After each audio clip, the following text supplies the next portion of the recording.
तर नाशिक शहरातल्या प्रतिष्ठित अशा गंगापूर रोड भागात हुंडाबळीची घटना उजेडात आली। स्वाती पाटील नावाच्या एका महिलेनं गळफास घेऊन आत्महत्या केली। गेल्या वर्षी लग्न झालेल्या स्वातीच्या वडिलांकडे 3 लाखांची मागणी करण्यात आली होती, मात्र पैसे न दिल्यानं सासरा निवृत्ती पाटील आणि पती पियुष पाटील यांनी स्वातीचा जीव घेतल्याचा आरोप स्वातीच्या नातेवाईकांनी केला। मूळच्या जळगाव जिल्ह्यामधल्या एरंडोलच्या स्वातीनं आत्महत्येचा बनाव केला। तिच्या आत्महत्येचा बनाव करण्यात आला असा आरोप तिच्या नातेवाईकांनी केलाय। पाटील कुटुंबियांना याबाबतीत ते दोषी धरतायत। लग्नामध्ये हुंड्यात दिलेले 8 लाख रुपये परत मिळावे अशी मागणी नातेवाईकांकडून करण्यात येते। विशेष म्हणजे या महिलेचे सासरे सार्वजनिक बांधकाम विभागात अभियंते असून मोठ्या पदावर काम करतात, त्यामुळे त्यांच्यावर कारवाई होणार का अशी कुजबूज नाशिकमध्ये सुरू आहे।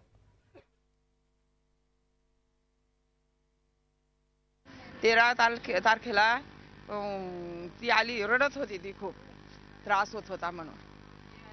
जेवायला देत नव्हते, काही करत नव्हते, एकदम वीक होऊन गेलेली होती आणि पैशांची पदोपदी मागणी करत होते, तिचा नवऱ्याचं, तिच्या सासऱ्याचं आणि त्यांचं। माझ्या भावाला पूर्ण खर्च पाहिजे, दागिने हे तिचे आले 20 तोळा सोनं आणि जीवाला ज्यूस पाहिजे। त्यांना फाशी मिळल्याशिवाय राहायलाच नको, तरच मी कानून कायदा म्हणेल, नाही तर काहीच नाही, विश्वास उडून जाईल। तिच्यासारखी अजून दुसरी एक पोरगी होईल। आम्ही विचारत होतो तिला, तू एवढी वीक का झाली?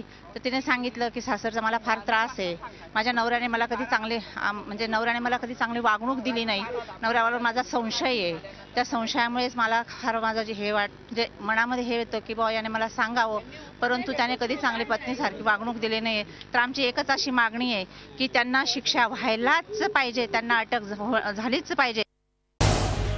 झी 24 तास रहा एक पाऊल पुढे।